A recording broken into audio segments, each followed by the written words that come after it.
இந்தியாவிலேயே அதிக சம்பளம் வாங்குகிற நடிகர் தமிழ்நாட்டில் அவர் தான் முதன்மையான நடிகர். உண்மையிலே பார்த்தா அவர் தான் இப்போதைக்கு சூப்பர் ஸ்டார்.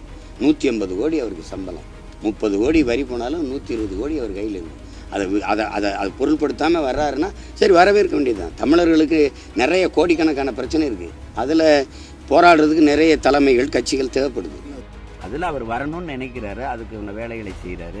வரட்டும், வாழ்த்துவோம், அவ்வளோதான் சொல்ல முடியும். இப்போதைக்கு சொல்ல முடியும்.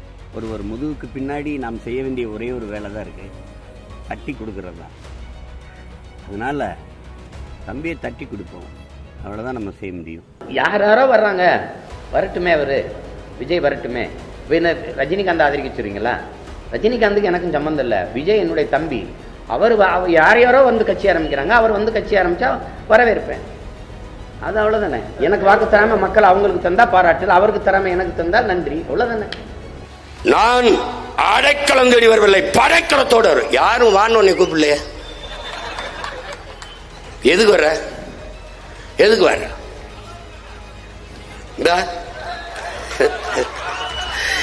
என்னுடைய அன்பு சகோதரன் அஜித்தும் ஐயா ரஜினிகாந்த் அவரும் தங்களுடைய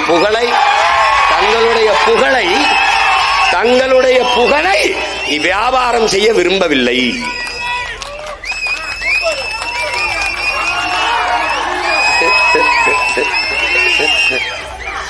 டேய், மக்களின் பிரச்சனையை இந்த நிலத்துலடா, இந்த நிலத்துல. டேய், உனக்கு சொல்றேன், ஐயா எம்ஜிஆர் நடிகர்னு நினைக்காத. 1.5 மணி நேரம் ஆனாலும் எழுதி வச்சு படிக்காம பேசுவாப்ல. ஐயா விஜயகாந்த பாத்துக்க, மனசுல இருந்து பேசுவாப்ல, மக்களின் மொழியிலே பேசுவாரு. ஆனா ஐயா ஸ்டாலின் கூட இந்த மாதிரி சின்ன சீற்றா. என் தம்பியும் ஐயா எடப்பாடியும் முழு சீற்றா.